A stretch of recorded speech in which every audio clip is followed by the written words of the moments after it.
Hey everyone, and welcome to part 4 of my tutorial on how to tune cars in BeamNG.drive. We started off with a street car, we then moved on to track and then drifting, and now it's time we do a rally car. Thankfully, any vehicle can rally. I love rally, it's probably my favorite thing to do with cars. In Beam, my favorite rally car is the Sure FCV Vivis, or Vives, however you want to pronounce it. So take whatever car you want, and as usual, we're going to start with the parts.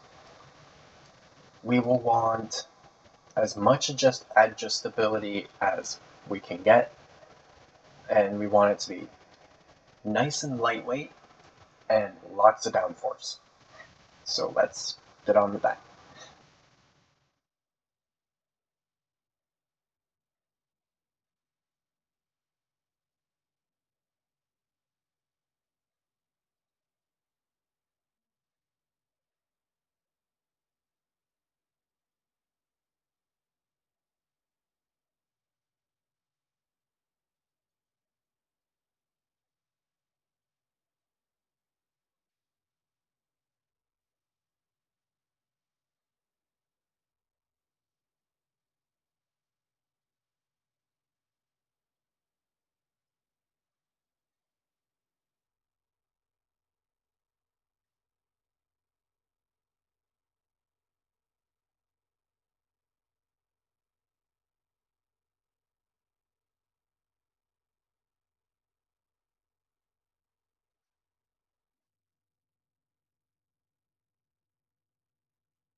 Okay, that took a little longer than I wanted, but now that I have the body and everything how I would like it,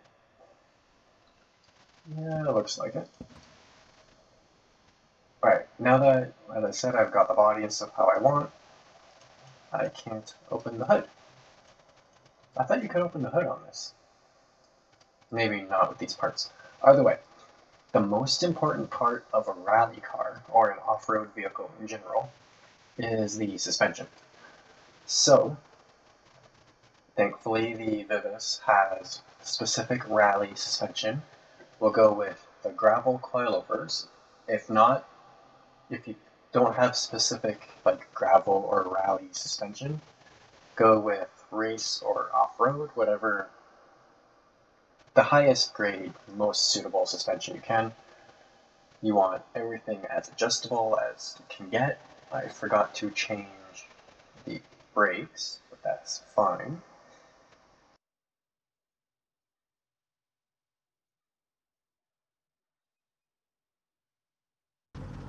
Okay. And then another really important thing, always a big important thing with cars, of course, is the tires. So we're going to use, or at least I'm going to use, the 15, I think they're 15 by 7. Let's go with 15 by 8. The Rally Pro tire, or Rally Pro wheels in white. I think I typically go with 15 by 7. I'm not sure what real rally cars use. I'm pretty sure they use 15s, but I'm not sure about the width. Rally Pro white. And then we will want to put on rally tires once we can, if it doesn't do it automatically.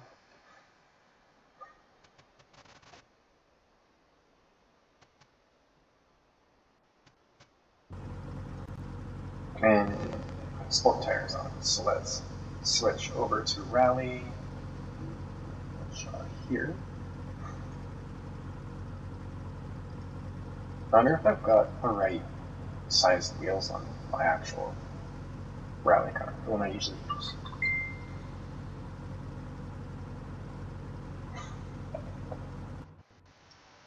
Okay, there we go. These look really small. I wonder if I can use bigger ones. I'm going to check what I have on my typical rally car.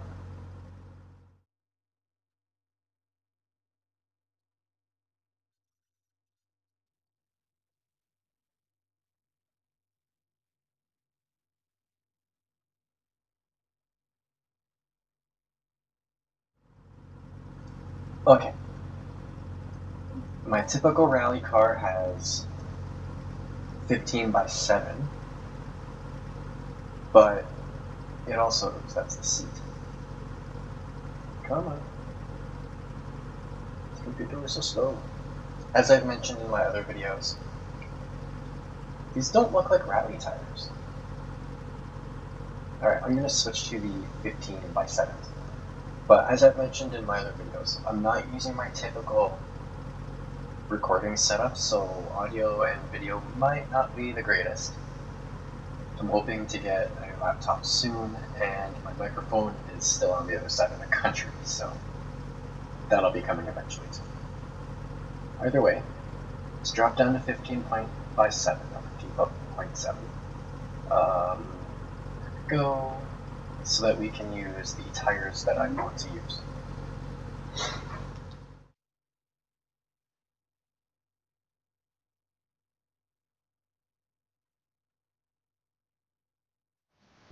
Okay, there we go.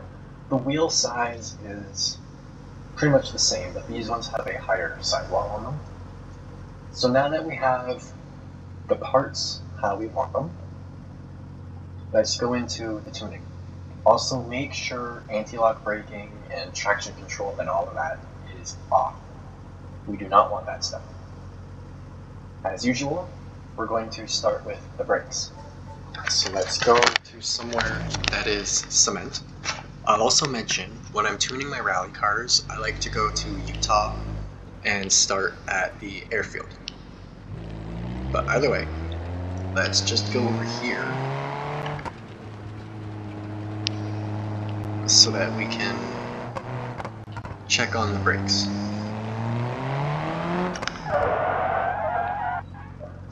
Too much brake pressure.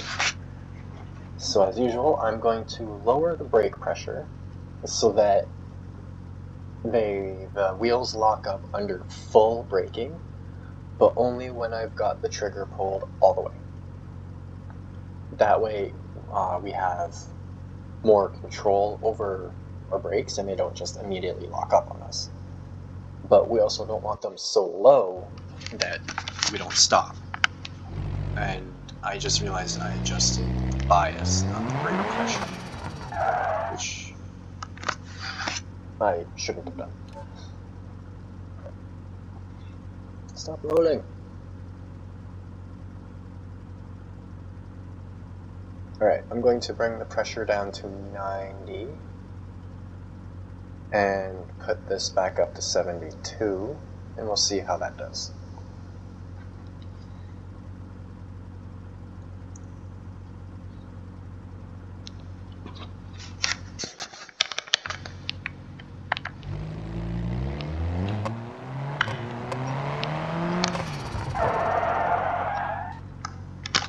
Still too much brake pressure for my liking. Let's drop it down to 80. It's still locking up at about half brake, which I don't want, and we won't be putting ABS back on, so we want as much control over the brakes as we can.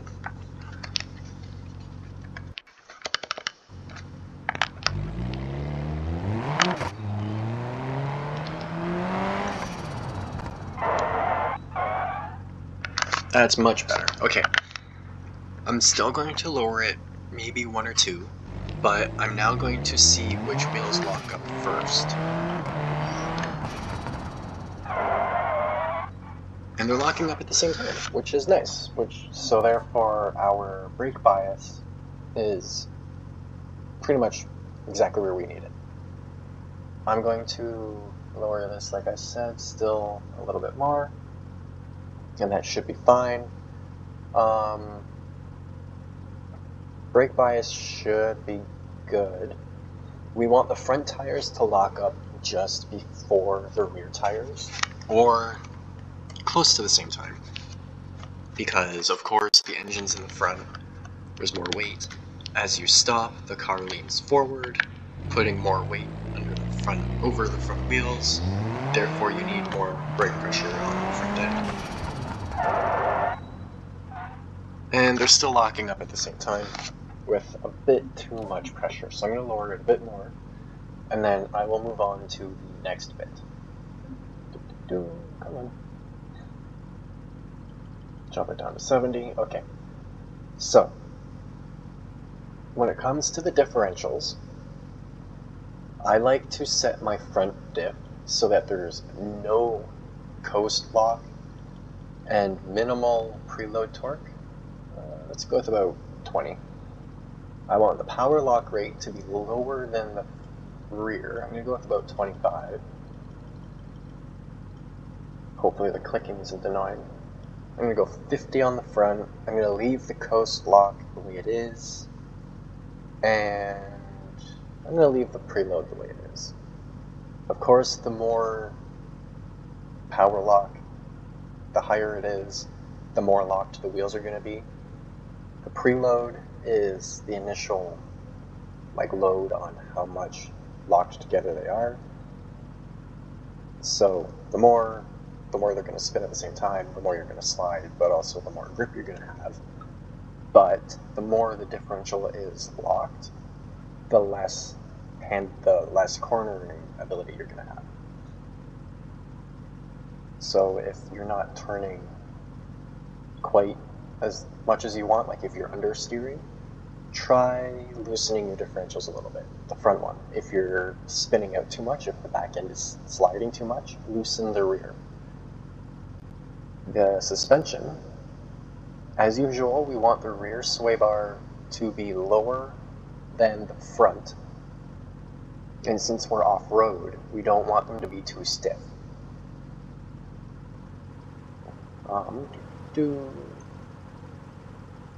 If they're too stiff, when this wheel goes up, the other wheel will go up, causing it to possibly come off the ground, and then we're going to lose grip and lose our turning and all of that. So I'm actually going to lower these a little bit. Let's go by about 3. I'm going to stiffen the bump dampening a little bit and lower the fast bump dampening. You want your off-road, you want the fast bump dampening to be lower than the front, or the slow, so that when you're going over bumps fast, the wheels can go over it quickly and get back to where they were, like on the ground. And then same with the rebound, I'm going to lower it and then raise the normal rebound a little bit. This way, when we land, it can kind of squish quickly or compress quickly, and then the slow rebound should hopefully catch it and make it not too bad. So let's lower this a little bit again, raise this one a little bit. I'm going to lower that one by 1, raise this one by 1. This is all by preference. Once we're actually going, we will see how it feels. The transmission on my rally cars, I typically do the same as I did in my track video. So we'll do that now. Basically, I set it so that when I'm going 100 kilometers an hour in final gear, my RPMs are at about 2,000. It'd be nice if steam wasn't covering everything. So my final drive needs to be lower. But then again, we're in a rally car, so we do want the extra torque. Come on, load. Okay, so I'm going to drop this down to about 410. And then, as I showed in my track video, I like to have my gear ratios about 1,000 RPM apart. So let's see if 410 gets us to where I want it to be.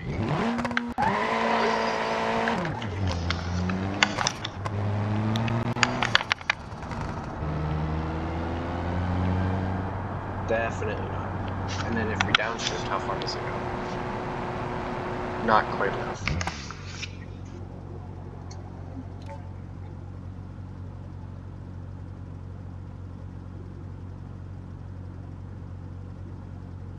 Okay, so bring this down to, let's just go with straight up 4.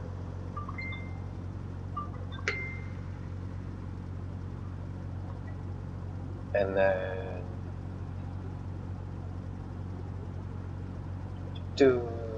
I'm going to leave these as is for now. It's all pretty much up to your preference how the gearing is. As I said, I like mine to be about 1,000 apart with 6th gear, 100 kilometers an hour at 2,000 RPM. But this is just supposed to be a quick tuning video, so I'm not going to go too in depth with it. Yeah, I still need to drop it way down. And then each gear is not quite where I like it to be, but we need the torque for this. We need really good acceleration for rally, with a decent top speed for the straightaways. Oops. The important part, as I said before though, is the suspension. So I'm going to leave the gear ratios how they are. The differentials we can get to. The suspension we'll be able to test in a second. But as we can see, this vehicle has really weird geometry. So as we go up, the wheels go positive camber, and as we go down, they go negative camber. So we want to go way to the negative for this one.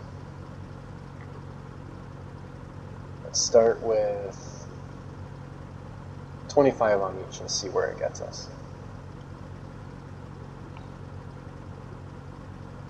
I also like to tune at the airplane hangar because it's a nice flat spot, so I'll probably go back over there in a moment. And we are still way too high, so let's go all the way to 50. I'm going to check the caster really quick. So, camber, really quickly, is how far in or out the top of the wheel is. Negative camber, the top of the wheel means in, positive camber, it means out. Caster is how far leaned back your steering axis is, or your strut. So this, pretend there is like an invisible line going up. I'm not sure which one is positive or negative, but you want it leaned back, so that when you turn, the wheel leans back. And then toe is how much your wheels point in or out. In rally, I tend to have a fair bit of toe in on the back and a little bit of toe out on the front, if not having the wheels completely straight. Depends on the car and kind of the terrain I'm on and how rough it is. So let's go back over here and kind of see how it's handling. It's handling decently so far. It's turning when I want it to. The back isn't sliding too much. And the suspension might be a little too stiff. So I will set the car here and do a quick test run. I like starting here because we can start off with an immediate hairpin, which allows us to see how well it turns under like a slower immediate corner. So it's turning really well. And then we have a nice sweeping right-hand corner that is bumpy, and then we have a couple jumps.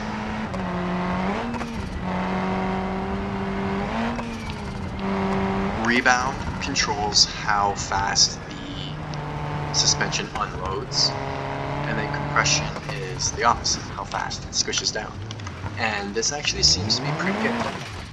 But if your car is hitting the ground as when you land from the jump, increase your rebound and your fast rebound. But if you're fast, or not rebound, your compression. If it's hitting the ground when you land, you want to is your compression damper. If the fast compression is too high though, over these normal little bumps that are on the ground, you will start to kind of jump off them. If it's too low, you'll bottom out. And then use your normal rebound and compression kinda at slower speeds for pretty much the same thing. But for now, this seems pretty good.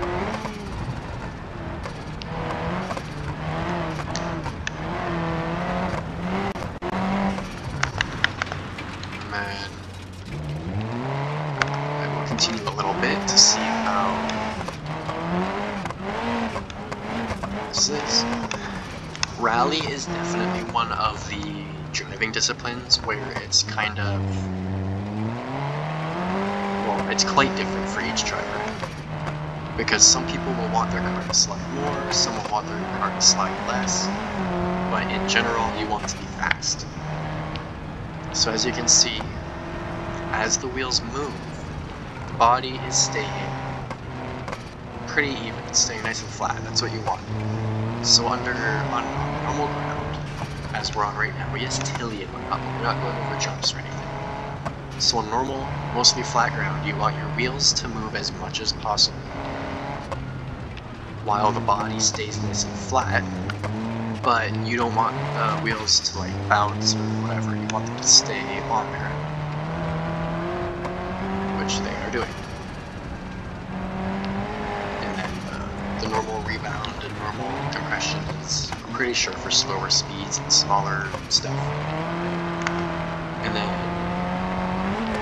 as I've mentioned before, if you toe in your wheels, you'll have better straight line stability, but less cornering ability. If you toe out your wheels, you will have better cornering, but less straight line stability.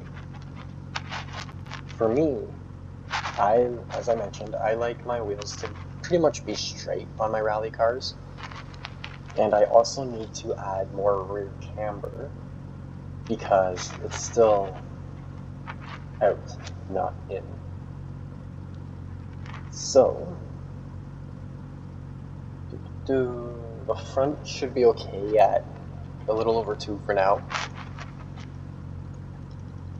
but the rear is still really bad. And then I'm definitely going to tow it out more. Another thing though with off-road vehicles, as I will get into more with probably Baja and crawling, is bump steer. So if I do this, and you look at the toe, you can notice the toe increase as I lift it up, and then it'll decrease as I squish it. That's because of the geometry. It's not quite perfect. If the tie rod mounted lower on the hub, it would be a lot better, but since it doesn't have the same angle as the lower arm and everything kind of moves in different ways, everything's going to move in different ways. So make sure you have your ride height set before you change your alignment. I'll go into this more in the crawling stuff again. So I'm going to reset that so it's sitting. Now that the rear camber is more than the front, I want to add more than the front, or I want to add more to the front. And then I need to still tow it out more. Each car is going to be different. So it pretty much takes a lot of trial and error. A lot of adjusting, going for a run, coming back, adjusting more. Alright, I need to tow them out a little bit more. Add another 5% to the back, and I'm going to add 10% to the front. Because as I said, I like on my rally cars for my wheels to be at least straight, or a little bit in on the back and a little bit out on the front, depending on the car. It also depends on the drivetrain you have. That was way too much. So I'm going to bring it in on the back and in a little bit on the front.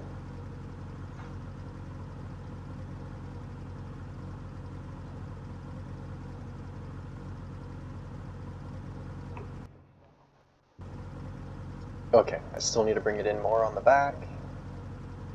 I'm going to go up to 29, and then I'm going to go 37. One thing I like to do is tune my alignment on a normal asphalt racetrack, because then I've got the grip and stuff to actually tune it and test the grip and whatnot, and then come here to tune the springs and shocks. So we shall test it again.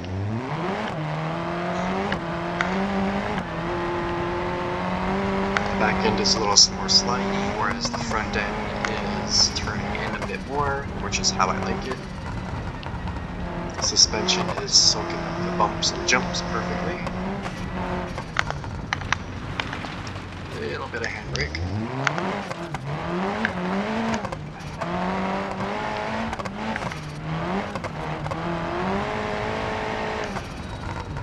And as I have mentioned before, as you're cornering, if it's not cornering quite how you want, pick a corner, go around it, and then pause. Move your camera so you can see the wheels. As you can see, the front end might have a little bit too much caster, and the camber looks like it should be okay.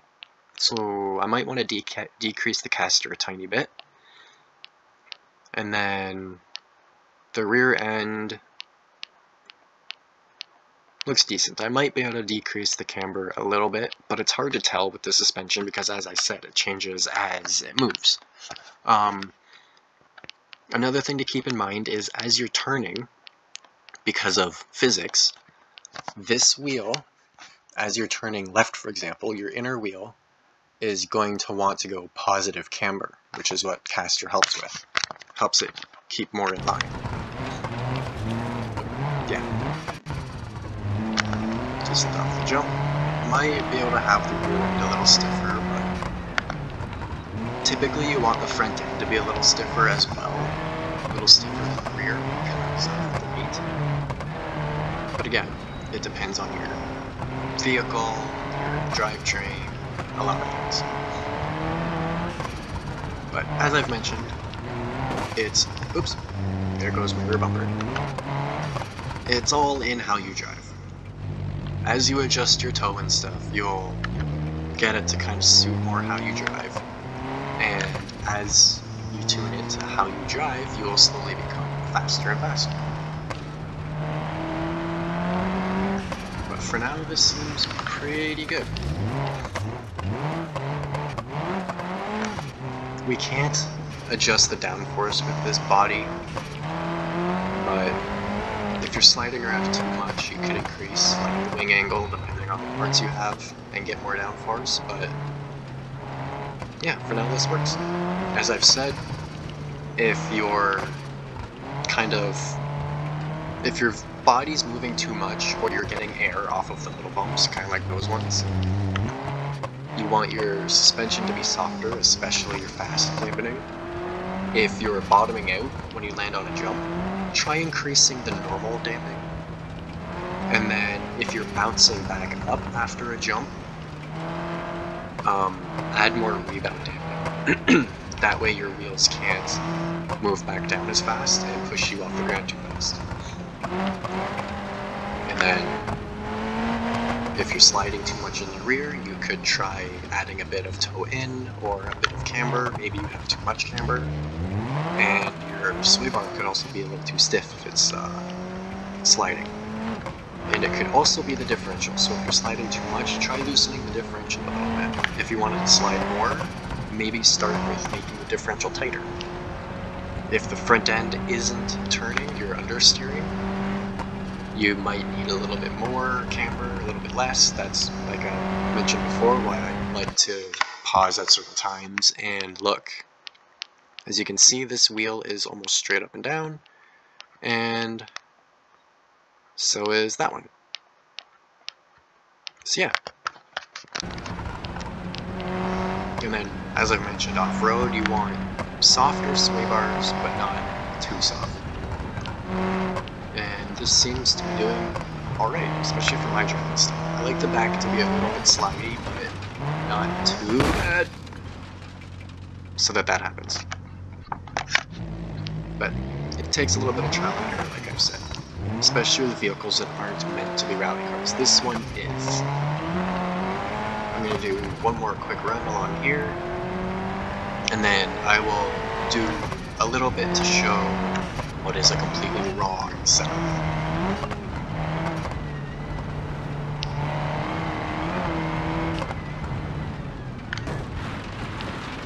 See there, even the front end kind of bounced up a little bit, whereas the back end bottomed out.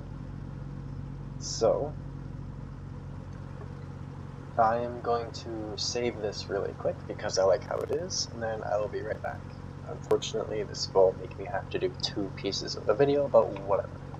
Simple rally. Okay, one moment. Okay, now I will show a completely wrong tuning setup. So, if we go 511. Also, you want your differentials, your final drive to be the same, unless you're doing certain like rock crawling scenarios, but we'll get to that in another video. You want your differentials to be the same, otherwise it'll completely throw off your speed, it'll add unnecessary wear to parts, and so on, and it'll make it handle really weird. But to show an extreme example, I'm just going to completely mess this up and make the car handle really bad.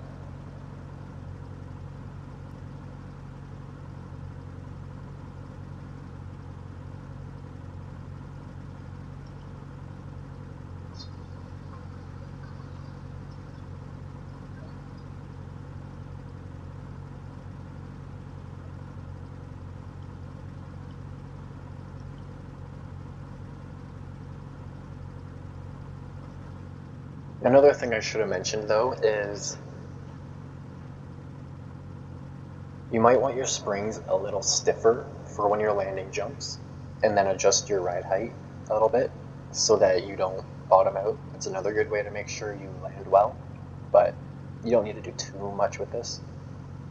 I will also completely mess up the camber and the caster and everything, just like I said, for an extreme.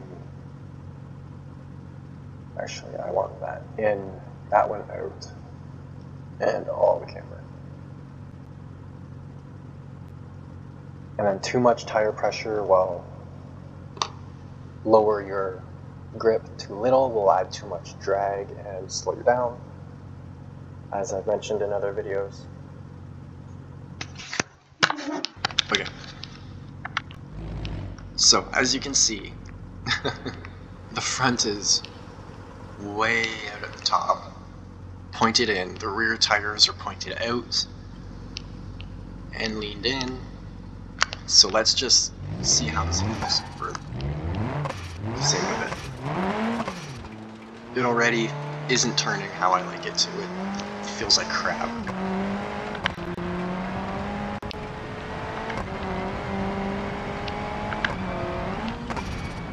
You can see how the rear end is really bouncy now, where the front end is really stiff.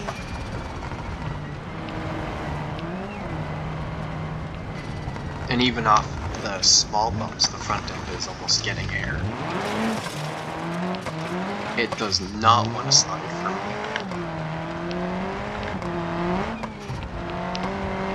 A little faster now.